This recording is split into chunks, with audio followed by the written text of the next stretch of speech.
Thank you for joining us today for today's webinar hosted by the Jewish Democratic Council of America. The Jewish vote and why Jewish voters will support Joe Biden. That's the topic of our story today. My name is Ron Klein. I'm chair of JDCA. I'm thrilled to be joined today by Aaron Keyak, Jewish Engagement Director for Biden for America and a friend, and Matt Nosanchuk, also a good friend and a longtime political advocate from the DNC Jewish liaison position. In nearly 3 years since our founding, JDCA has established itself as a national voice of Jewish Democrats, advocating for Jewish and democratic values and supporting candidates and elected officials who share these values, such as Joe Biden. While President Trump continues to threaten our democracy and fail in leading our country through the COVID-19 crisis, Joe Biden is leading not only in the polls, but more importantly in empathy, strength, and ability to unify our nation. This kind of leadership is exactly what JDCA has been calling for, and it is one of the many reasons we are proud to stand with Joe Biden. 4 months ago, JDCA launched Democrats Leading in Crisis call series, amplifying the voices of those leading amid the ongoing crisis. Each week, we have brought together experts, members of Congress, and thousands of you from across the country to discuss key issues, including the devastating impact of the COVID-19 and the lead up to the 2020 election. Today, with only 91 days until the election, our efforts to turn out the Jewish and Democratic vote have never been more urgent. And we're mobilizing across the country in state chapters with the support and involvement of all of you. If you'd like to get involved, join us at mobilize.us/JewishDems. We're thrilled today to be joined by two leaders who are also working to elect Joe Biden and other Democrats, Aaron Keyak and Matt Nosanchuk. Without a doubt, this election is the most important election of our lifetimes. I'm confident that with leaders such as Aaron and Matt and all of your help, we will wake up on November 4th knowing we did everything we could to restore the soul of the nation by electing Joe Biden as president. Aaron and Matt will talk about Joe Biden's policies as it relates to the Jewish community and Israel, as well as where the Democratic Party stands. They will then answer questions moderated by our JDC board members. We invite you to join the conversation on Twitter by tweeting us at US Jewish Dems and using the hashtag Jewish Dems in Action. I now want to turn it over to Barbara Goldberg-Goldman, who will introduce our panelists, Aaron and Matt. Barbara? Thank you so much, Ron. And as Ron indicated, I'm Barbara Goldberg-Goldman, and I'm Vice Chair of JDCA. It is my pleasure to introduce to you two of my friends who I've known for a very long time. I've worked with both men extensively, and I know we're in good hands, and the Jewish American Democratic community is in very good hands with both Aaron and Matt. Aaron Keyak and Matt Nosanchuk will be introduced, one right after another, so that we keep the continuity of their presentations, and then we'll turn it over to a Q&A session. And as you all know by now, Aaron Keyak was recently appointed to serve as the Jewish Engagement Director for the Biden campaign, and he's been a leading pro-Israel and progressive voice on Capitol Hill. But what you might not know, and I hope he's not gonna blush, is that politics runs through his veins. His grandfather was Bert Coffey, who was one of Northern California's political powerhouses, whose legacy still lives on today. So it's no surprise that his eldest grandchild, Aaron, carries his torch. And to his credit, he's taken that torch and he's running with it. Prior to joining Vice President Biden's election team, Aaron served as managing partner of the communications firm Blue Light Strategies. He's also served as an advisor on Jewish issues and Middle East policy to Representative Jerry Nadler and former Representative Steve Rothman. And while he was with Congressman Nadler, Aaron advised the congressman on Middle East policy and led the messaging strategy around the congressman's top priorities that include issues ranging from a woman's right to choose and the fight for LGBTQ rights to strengthening the US-Israel relationship and fighting anti-Semitism. Aaron also spearheaded the drafting coalition and legislative negotiations surrounding a very timely congressional resolution condemning the rising tide of anti-Semitism throughout the world in 2014. It passed the House unanimously. When he started with Congressman Rothman, Aaron was the youngest communications director on Capitol Hill. He led the messaging, press, and political strategy in support of Congressman Rothman's early championing of Israel's life-saving defense program, the Iron Dome, as well as the congressman's outspoken advocacy for U.S.-Israel joint missile defense programs, David Sling, Arrow 2, and Arrow 3. Aaron also helped assist the congressman in his role as a member of the House Appropriations, Foreign Operations, and State Subcommittee, which appropriates all U.S. foreign aid. He stepped in when the National Jewish Democratic Council was in need of an executive director after serving there as an intern and staffer.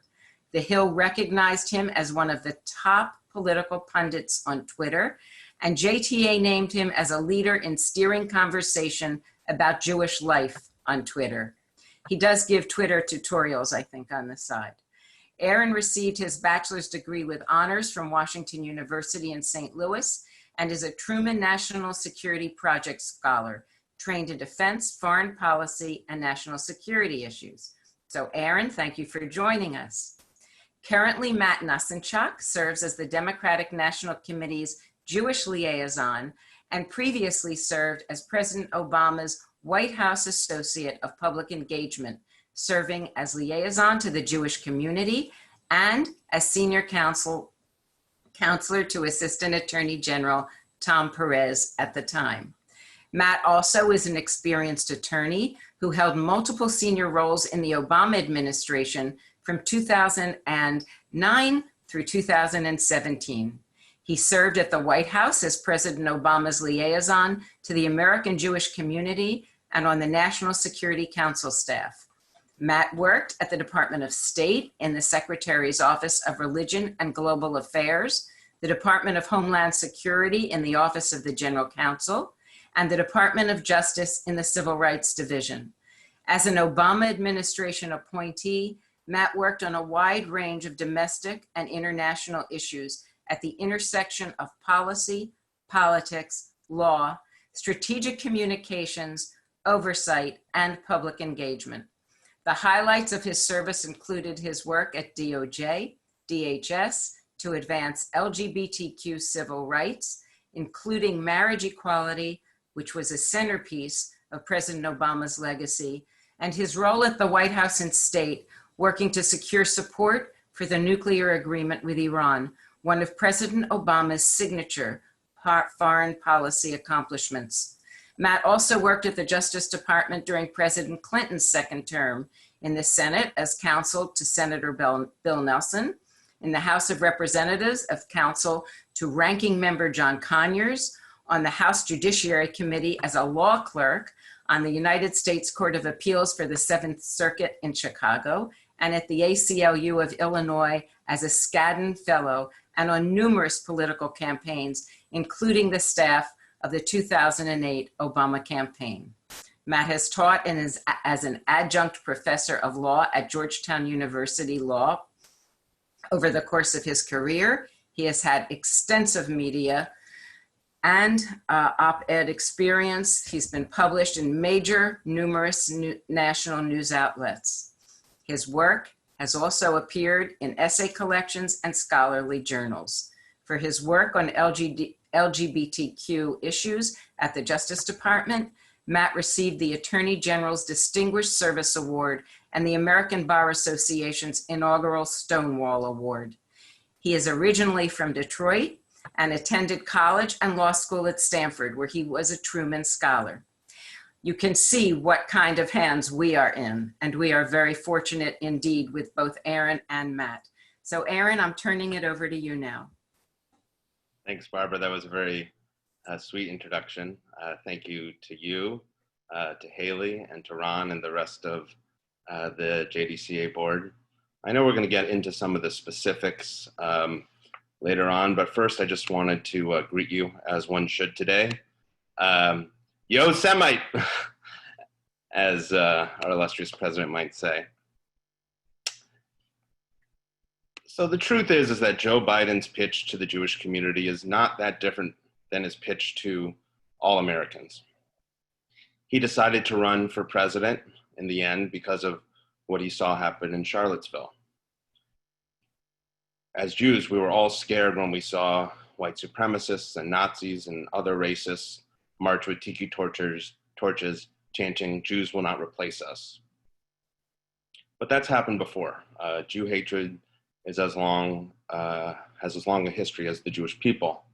But what made me genuinely feel scared as an American Jew for the first time in my life was when you saw the most powerful person on earth refuse to do the bare minimum. Not only did he refuse to condemn those neo-Nazis spouting that anti-Semitism, he empowered them by saying there was very fine people on both sides. It's unconscionable to think that anyone could say that, not to mention the President of the United States. And now what we see in the time of COVID is the total, seemingly, it seems that the President of the United States is unable to express empathy or even a fundamental human connection with the type of loss we're experiencing today. Not to mention the lack of trust in scientists and doctors to help get this country back on the right path. One of the things about Joe Biden is he has a tragic, unique history with loss, something that no other person should have to experience. And he understands when you see those 150,000+ deaths in America, it's not just about 150,000 individuals, although it is. It's about 150,000 shattered families. And the President of the United States at the moment could barely acknowledge that loss. Not only is he causing more people to die from this terrible virus, but he's not even doing the bare minimum. Up until recently, he wouldn't even wear a mask in public. Think of the thousands or tens of thousands of lives that would have been saved if he just wore a mask. The bare minimum. And what we see as Americans in Joe Biden is somebody who has an unmatched reserve of empathy.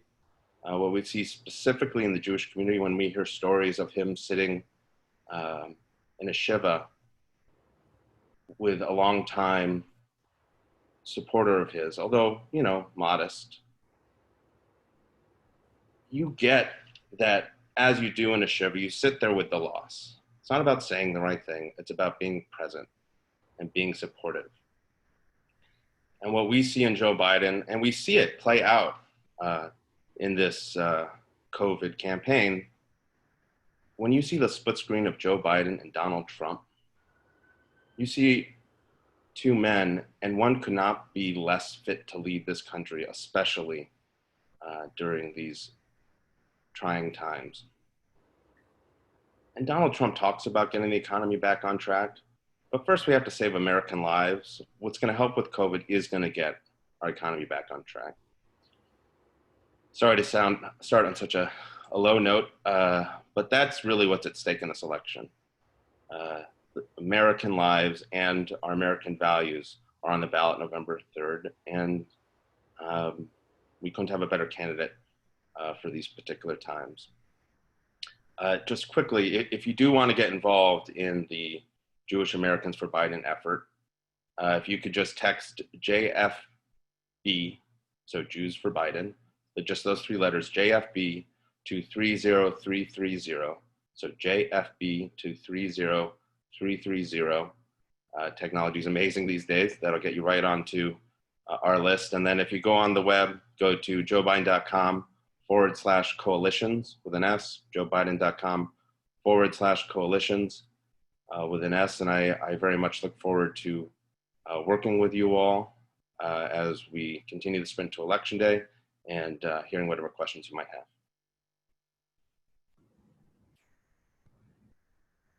Thank you. Over to you, Matt. Thank you, Barbara. Good afternoon, everyone. It's great to be with you.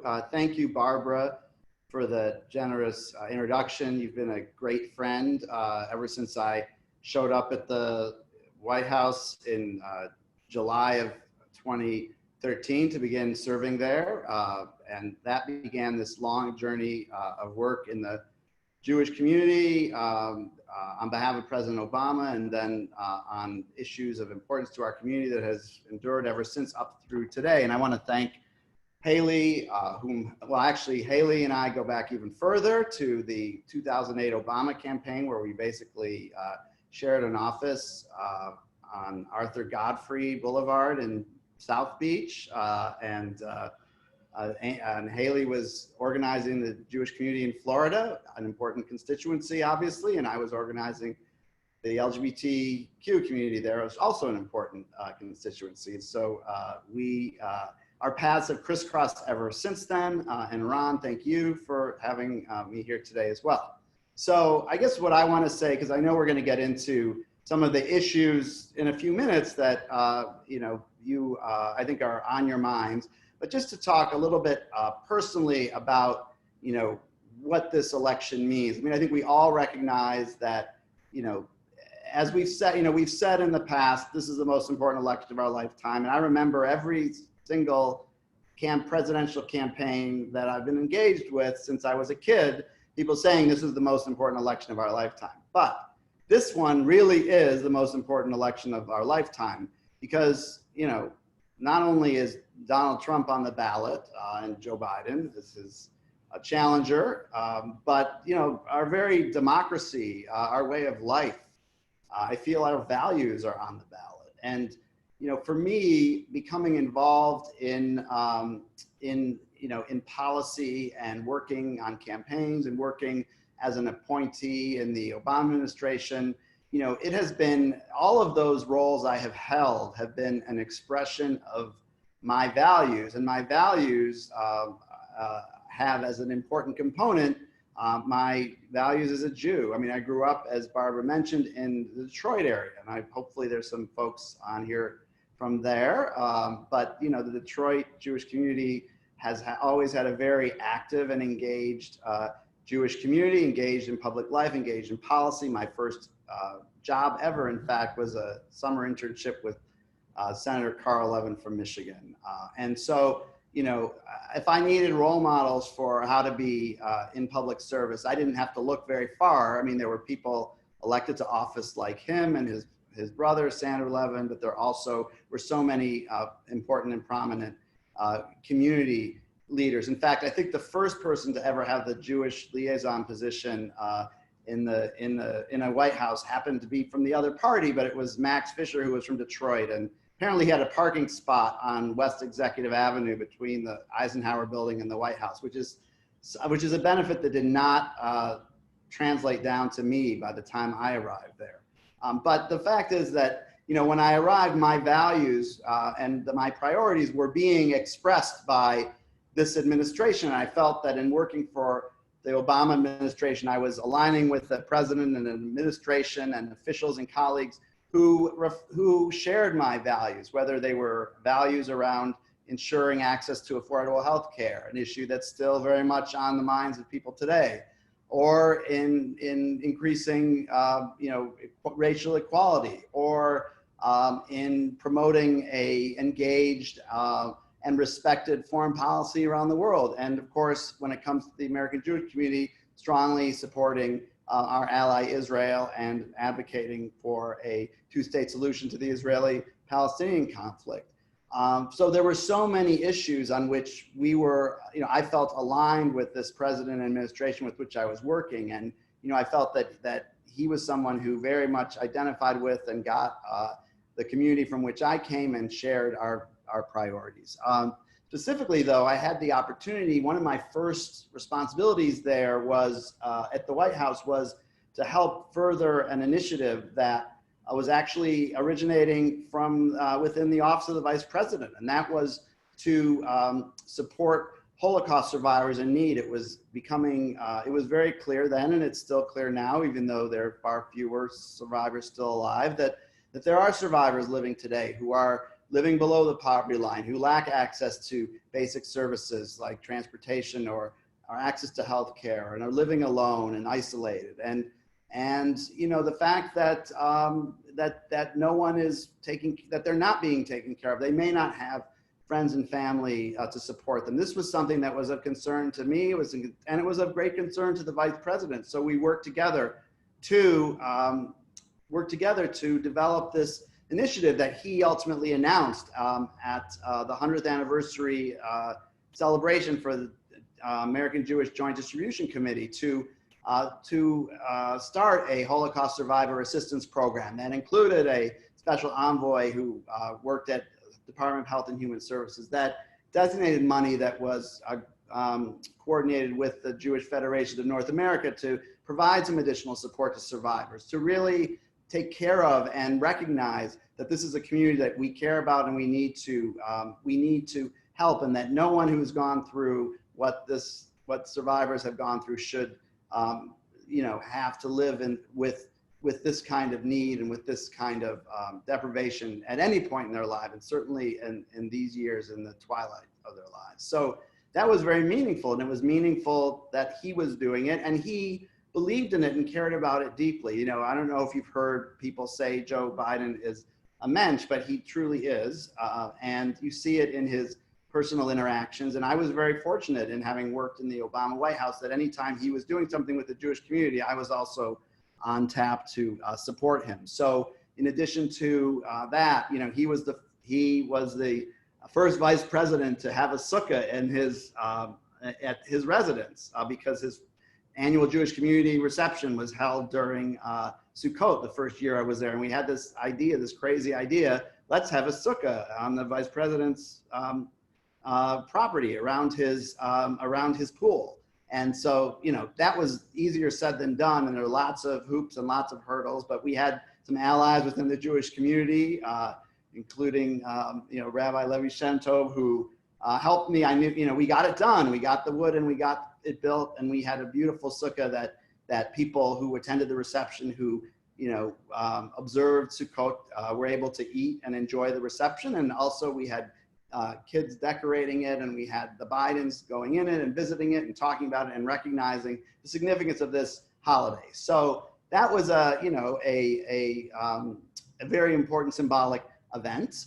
And then there was the Holocaust survivor initiative. And then there was all the other work that he did and led on, you know, on the economic recovery, on bringing back the auto industry from my native, you know, which is headquartered, of course, in my native city of Detroit, in, you know, in supporting the U.S.-Israel relationship and being somebody who was a strong interlocutor between, you know, the Israeli government and the Obama administration, even when there were disagreements among them, and who was a leader on fighting for the administration's priorities with the Congress, where he had served for so long with such distinction, and on, you know, issues like gun violence reduction, which is something that the Jewish community cared very deeply about, and of course grew to care even more about, you know, in the wake, in a very direct way, in the wake of the Parkland shooting, when so many, you know, young Jews who attended the high school, along with their fellow students who survived, have, you know, rallied to the cause and showed us how to advocate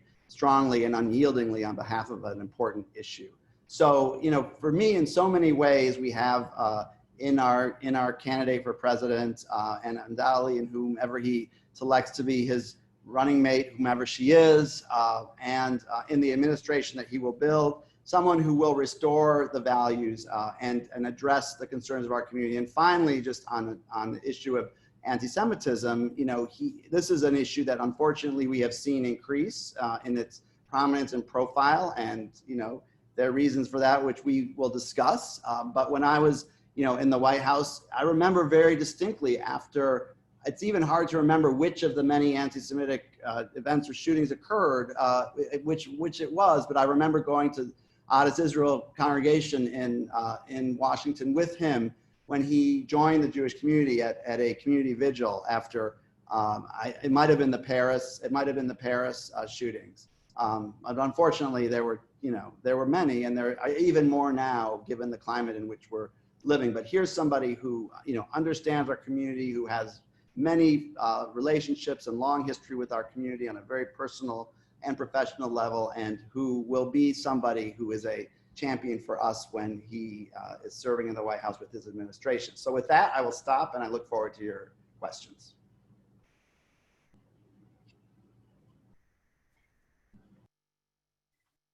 Great. Thank you so much to both Matt and Aaron for starting this conversation. And we will now continue with our board members. Our first question comes from Michael Rosenzweig in Atlanta, Georgia. Michael, over to you. Thank you, Haley. My question is about anti-Semitism, and it's in two parts, one for Matt and one for Aaron. In the past year, we've seen a record number of anti-Semitic attacks and incidents across America, including notably those that have been perpetrated by white nationalists. Just last week, I live in the state of Georgia, I live in Atlanta. Just last week, we saw one of our Republican senators, David Perdue, invoke ancient anti-Semitic tropes in an attack ad against John Ossoff, his Democratic challenger. John happens to be Jewish. Matt, I wonder if you can tell us, what role do you believe Donald Trump has played in emboldening white nationalism and anti-Semitism in America in recent years, and more broadly in normalizing hatred? And Aaron, what do you see as Joe Biden's plan for combating the rise of anti-Semitism and ensuring that the Jewish community is secure? Well, thank you so much for the question, Michael. I really appreciate it. Regrettably, the answer to that question is what role. Unfortunately, it's a significant one, and it's sad to say that because I'm talking about the President of the United States, who evidently misunderstands that the bully pulpit doesn't mean to be a bully. And unfortunately, we've seen somebody who has, had that attitude, but particularly when it comes to issues around anti-Semitism. We've seen a resurgence, as I said, in anti-Semitism and white nationalism in recent years. And his consistent, refusal to speak out, or his turning a blind eye, or his finessing the issues, is just deeply troubling. And it creates a climate in which events or incidents like this shocking ad that appeared last week in Georgia, which I just had to do a double take when I read about it, but it says something about where our country is, and the polarization and the license and emboldenment that unfortunately white nationalists and others, Nazis and neo-Nazis in this country feel that they can be actually less secretive, more open, and you have a president and who's had officials in an administration that has around their neck many dog whistles, and he doesn't really he doesn't resist blowing those dog whistles, calling Jewish Americans who vote for Democrats disloyal, or in a speech to, of all places, the Israeli American Council, claiming that Jews had to vote for him to support their wealth, and characterizing Jews as driven and motivated by concerns about money and loyalty to Israel, as though he's the only one who they can vote for. When I just spent time explaining to you all the reasons why my values don't accord with him at all. And I think that the rise in anti-Semitic incidents is attributable to the dog whistles, the turning a blind eye, the invocation of tropes that has occurred. And we need to recognize that. We need to call it out when it happens, and we need to recognize its relationship and connection to other forms of bigotry and hatred that are occurring in this country, and stand firmly against those as well. It's about us as Americans. It's about anti-Semitism, but it's about racism. It's about ethnic hatred. It's about xenophobia. It's about anti-immigrant positions. That we have a responsibility in our connectedness with our neighbors and our communities to talk about our concern over anti-Semitism in this broader context, and to stand foursquare against it, just as we stand foursquare against other forms of bigotry and hate. Thank you for the question, Michael. Look, the first thing assuming we all do our work between now and November 3rd, the first thing that President Biden would do is we would once again have someone in the White House who is willing to, who is not going to hesitate to unequivocally call out anti-Semitism. It sounds simple, almost as simple as wearing a mask. It should be automatic, but with this administration and with this president, it's not. Michael, you asked specifically about a Biden administration plan to combat anti-Semitism. Calling it out for what it is first and foremost, but a Biden administration will also restore critical funding to programs that counter this sort of domestic extremism. It'll fight to pass a domestic terrorism law that respects free speech and civil liberties, but while also making the same commitment to root out domestic terrorism as we've done in combating international terrorism. We'll appoint leadership to the Department of Justice, who will prioritize the prosecution of hate crimes, and we'll work to secure sensible gun control laws, such as banning assault weapons and high-capacity magazines. I mean, look, these anti-Semites and these Jew haters, you know, they can go on Reddit all they want, and they could go speak to the void in their living rooms. But when they weaponize those words with high-capacity magazines and assault rifles, that's when Jews are in danger. Thank you.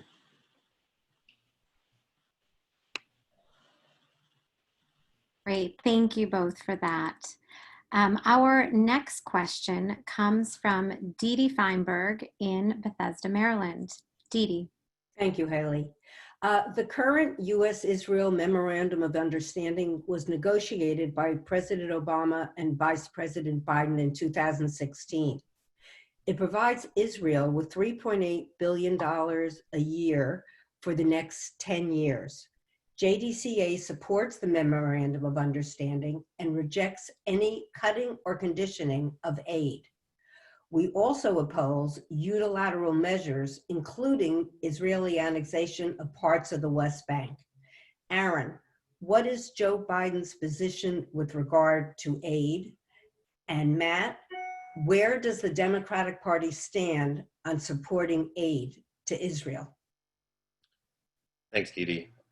So President Biden has been clear, he was clear during the primary when this came up, that he is strongly against conditioning aid.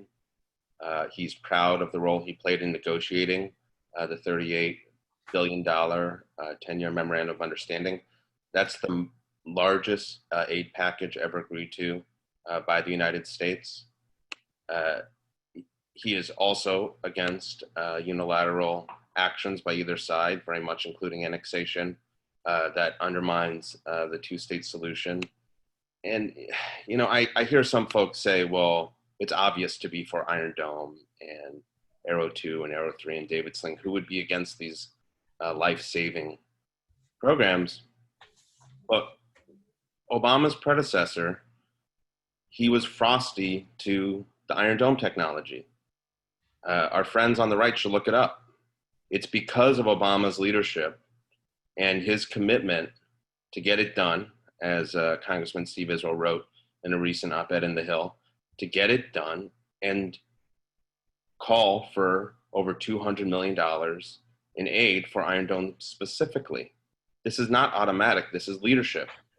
And when the rubber meets the road, when it comes to saving the lives of Israelis and keeping that region secure, Biden will continue that level of leadership and will continue to be not only opposed to conditioning aid, but you know, outspoken against the BDS movement. Thank you. Thanks, Aaron, and thanks, Dee Dee, for the question. So I want to, you know, pause and put as many exclamation points after this as I can.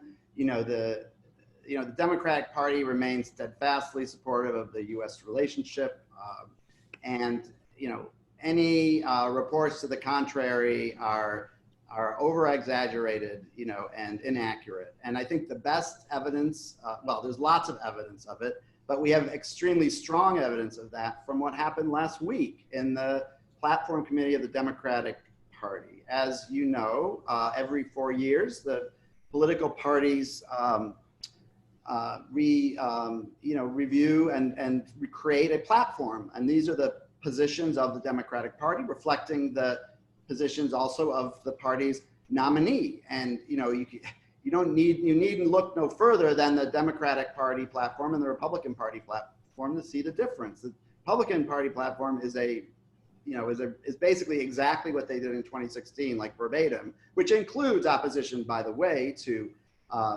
marriage by same-sex couples and other key social issues on which the Jewish community is in a completely different place overwhelmingly. So that's number one.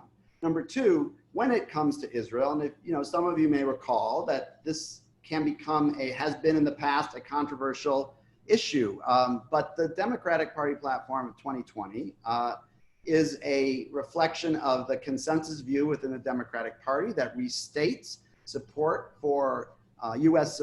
And Democratic Party support for a strong U.S.-Israel relationship, unquestioned support for the Memorandum of Understanding. I was in the White House when that was, and the administration when that was being negotiated and concluded. And by the way, it was at a time where Prime Minister Netanyahu said that security cooperation between the United States and Israel had never been stronger. So the party platform, and Barbara Goldman was on the platform committee, as I'm sure were others on this call. That platform committee adopted a platform that recognizes the strength and inviolability of the U.S.-Israel relationship, reemphasizes commitment to achieving a two-state solution to the Israeli-Palestinian conflict that provides security to Israel and dignity and self-determination to Palestinians. And on issue after issue, the platform, reflects that, the Democratic Party stands strongly in its support for Israel and on many other issues as well, which we can talk about later. But on the issue of security assistance, there should be no question in any efforts to obfuscate that, any efforts to, create an alternative reality. You just need to keep bringing people back to the Democratic Party platform of 2020, which reflects the broad consensus of the party and of its nominee. Thank you. Our next question comes from Susie Stern in New York. Hi. I have a question about Iran. President Trump's foreign policy has been a pattern of rather impulsive and destructive decisions, including his decision to give Iran a path to developing a nuclear weapon when he withdrew from the Iran nuclear agreement, or the JCPOA. How will Joe Biden prevent a nuclear Iran, and do Democrats support returning to the JCPOA? Either one of you. Want to go first, Aaron? Go ahead. Sure. Susan, thank you for the question. Look, it is hard to draw up a more disastrous policy than the one President Trump has executed. He tore up a deal with Iran that was working to prevent that country from obtaining nuclear weapons. He actually proved that in the short life of JCPOA, it achieved its goals. And a President Joe Biden, again, assuming we all do the work between now and election day to get this done, President Joe Biden will hold Tehran accountable for its destabilizing activities throughout the region, and will once again work with our allies to prevent Iran from obtaining a nuclear weapon, which very much will include re-engaging Iran in a diplomatic solution, ensuring that they come back into compliance and verifiably prevent a nuclear-armed Iran, both in the short term and find verifiable ways to ensure that that doesn't happen in the long term. But what this president has done is he has not built an international coalition. He has gone out of his way to actively infuriate our allies in Europe and throughout the world. And it's for these exact type of causes, ones that really the stability of the region and in some cases the world lay in the balance. And, Trump looked at a deal that was working under President Obama and he couldn't stand it, so he tore it up. It's hard to draw up a worse way to prevent a nuclear armed Iran. Thank you. Thank you, Susie. So, as Aaron said, Democrats support absolutely the return to mutual compliance with the JCPOA, which is the shorthand for the Iran nuclear agreement that was signed between Iran and the 5 permanent members of the UN Security Council plus Germany. I was at the White House for the unfolding of that issue and was there during the vigorous discussion that occurred among foreign policy advocates and within the Jewish community. But the fact remained that when that deal was announced, the Iranians committed to complying with it, and months at the various benchmarks that followed, it was demonstrated that they were complying with it. And President Obama's position was to take the nuclear issue off the table and open the way to and leave other issues there to be addressed. And one can talk about the strategy of that, but that's not really the point. The point was to do something that was in the interest of addressing the nuclear threat in the region, that Iran, a nuclear armed Iran, could be a catalyst to an arms race in the region, and that an arms race in the region was in no country's interest, in particular Israel's. It was not in Israel's interest. And you saw many retired generals and intelligence officials come out in support of the agreement, notwithstanding the opposition to the agreement that existed within the the Israeli government and the Prime Minister's office, and broad opposition in Israel, just to be perfectly honest. But the point is that it also was about diplomacy. It was about taking the nuclear issue off the table, and it was also about America's stature and respect in the world. And the hasty and thoughtless way in which this administration has recklessly withdrawn from that agreement, sort of torpedoed different relationships around the world and had an inconsistent, incoherent foreign policy, all disserves the stability of all nations, including Israel, including the United States. And we need steady, measured, informed leadership to restore that and to right that. And it's about our concerns in the Jewish community about Israel. It's about our concerns about the increasing proliferation of authoritarian regimes around the world, which never work out so well for us. And really being supportive of a president and a campaign and an incoming administration that will really dramatically restore leadership. And I had the opportunity, in fact, to work when I was at the White House on the Ebola task force that was headed by, Vice President Biden's aide, Ron Klain, and Vice President took a very personal interest. And there you saw an example of informed, measured, respected leadership that contained the spread of Ebola in Africa and prevented a spread and a kind of pandemic that we're so regrettably seeing occur today. And so I think that on so many levels, we need to combine our view on an important strategic issue with like Iran, with our overall view and commitment to the kind of diplomacy that will win back our respect and leadership in the world. Thank you. Great. And for our last question, I'm going to combine a few questions that we've received. Matt, the Democratic Party platform draft reaffirms support for a negotiated two-state solution to the Israeli-Palestinian conflict. Could you please speak more about the Democratic Party's commitment to a two-state solution at a time when some have questioned its viability? And Aaron, as president, how would Joe Biden aim to preserve prospects for two states and bring the two sides together back at the negotiating table? How would you characterize Joe Biden's approach to Israel? And for both of you, our last question. Of course, we know Jewish voters prioritize many issues, including but not limited to Israel. Would you say why you think Jewish voters should and will vote for Joe Biden in November?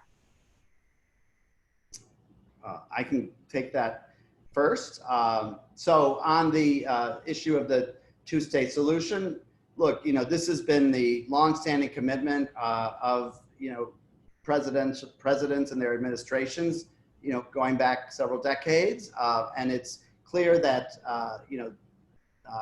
President Biden will encourage Israelis and Palestinians and their leaders to, take steps that preserve the opportunity to achieve at some point a negotiated and just resolution to the conflict, and also he will not be afraid to speak out against those actions which undercut that, such as plans to annex territory, or as the platform also says, in addition to identifying the folly of proposed annexation of territory in the West Bank, also incitement, terror, and violence that has occurred on the Palestinian side. So steps like that are not constructive, and I think the issue of annexation it's particularly not constructive, and to have any chance of addressing this issue and making a meaningful difference, I think we need to exercise the kind of leadership that has been demonstrated in the past. And the platform also talks about restoring U.S. funding to the programs that support Israeli-Palestinian security cooperation, economic development, but also make sure that this aid is in line with, the Taylor Force Act, and also that we, restore ties, to restore the diplomatic ties to the, Palestinian Authority. They're a partner in this, and I think you saw under his leadership in the White House, Vice President Biden, made several trips to the region. He, his commitment and involvement in this issue goes all the way back to his first term as a senator, when I think one of his first trips abroad was to Israel, where he met with Golda Meir and her, then young military aide, Yitzhak Rabin. And so he has a deep understanding of and commitment to addressing these issues. And I think he will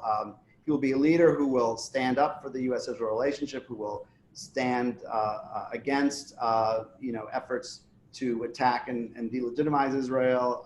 And he will, be a strong champion to move constructive steps forward in the relationship with Israelis, with Palestinians, and hopefully, ultimately, even if it's not immediately on the horizon, towards a two-state solution, which is the only way to ensure, a democratic state,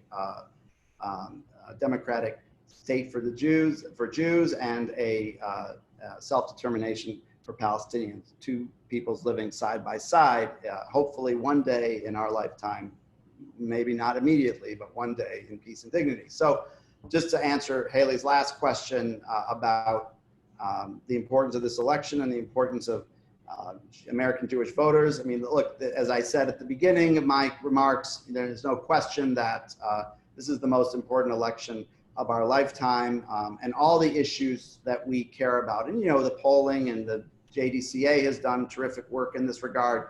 American Jews care a lot about a lot of issues, and their priorities, encompass key domestic priorities like access to affordable health care, addressing economic inequality, combating structural racism, advocating for climate change, supporting strong, gun control measures to end the insanity of gun violence in America.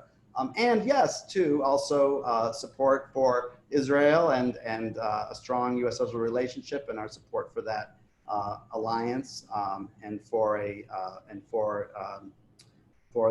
the nation of Israel. So, all of those issues give us a incredibly strong case for why we should be supporting the Democratic ticket from top down, from the presidential level down through other races, and it gives us the responsibility to act on it. I mean, as Jews, we feel strongly the responsibility to engage to make the world a better place, to improve to improve the lives of others who are less fortunate, to care about and be connected to our brothers and sisters in the diverse variety of communities that make up this country. And so we have a responsibility to, within our own community, we have a responsibility to be, emissaries for on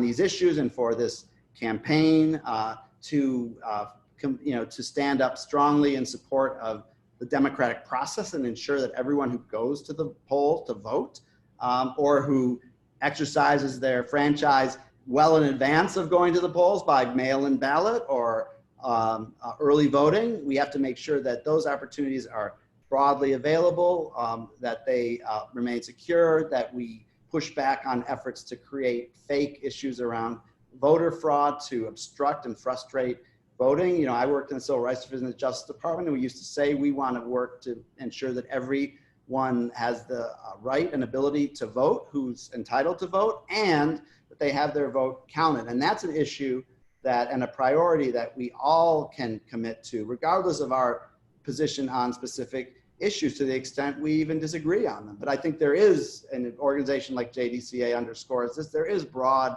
agreement and broad unity within this community around the issues that all of us care most about and are committed to seeing move in a positive direction with a change in leadership. Great. Thanks, Matt. I'll just touch briefly on your first question, Haley, because Matt hit on the policy points. But I think for those of us who understand Vice President Biden's foreign policy point of view and the way he works on the international stage, and I think a lot of us on this call do understand that, a lot of, for him, and this is not the case with every leader on the international stage, he really works through personal relationships. And as he says, and I'm sure a lot of us has heard, he's had close personal relationships with every prime minister since Golda Meir. And, even though he finds a lot of what Prime Minister Bibi Netanyahu to have been doing, especially as of late, and in particular with annexation, I think Joe Biden and his decades of experience and support for the U.S.'s relationship would be in a unique position to keep the prospect for a two-state solution alive. And he's been laying the groundwork by being outspoken on annexation and settlement expansion, while also being against incitement and strongly opposing BDS. As far as why the Jewish community should support Joe Biden. So first of all, just want to echo something that Matt said today, and I know Barbara and Haley have said many times in reference to the JEI polling. When you talk about Jewish values, there's only one candidate that really embraces the full spectrum of the policy views that we care about. And so I'd urge anyone to take a close look, watch one of those press conferences that Trump still puts on. Watch when he marched, when he cleared peaceful protesters with tear gas and rubber bullets to take a photo op. Take a look at who this man is. He is who he is, and we should all be scared. We should be scared as Jews as well as Americans.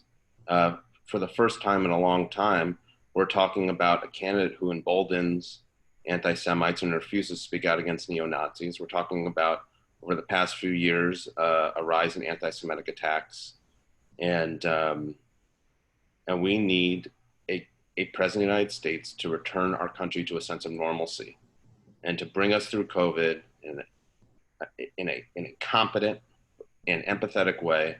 And that's what we have in Joe Biden. So I will not repeat President Trump's words again, as I did when I opened. But I do urge you, and I urge you to talk to your friends and family about signing up for Jewish Americans for Biden. Just text JFB, as in Jews for Biden, but the 3 letters JFB to 30330. And for more information about Jewish Americans for Biden and to sign up for our newsletter, just go to joebiden.com/coalitions. That's coalitions with an S. And I just want to say thank you to Barbara, Ron, Haley, and the entire rest of the JDCA board for giving us the time today. Wonderful. Thank you both. And thanks to the more than 500 of you who joined today. We are thrilled to have hosted this, our 20th call in our Democrats Leading in Crisis call series. We are 91 days away from this election. And for some of you with early voting and mail-in ballots, also known as vote by mail or absentee voting, and yes, that is the same thing, it's even sooner. We have several opportunities for you to join us as we get closer to this critically important election.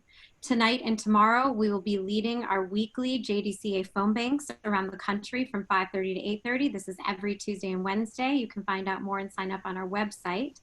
And additionally, we will be hosting our pre-convention event, a national event for all of you to take part in called Take Back America. It's on August 13th and will feature Senator Schumer, Leader Hoyer, Senator Booker, Senator Rosen, Representative Schiff, Deutsch, Rose, Slacken, and Ambassador Dan Shapiro. And we'll be joined as well by Ben Platt, Tova Felcha, Kelly Barrett, and Jared Spector, and more. Please do join us. We're thrilled to host this wonderful event on August 13th. You can sign up on our website, jewishdems.org. We're organizing in advance of the most important election of our lifetime and hope you can join us. Thank you again to Aaron and Matt, and thanks to all of you, and we will see you on August 13th. Thank you. Bye, everybody.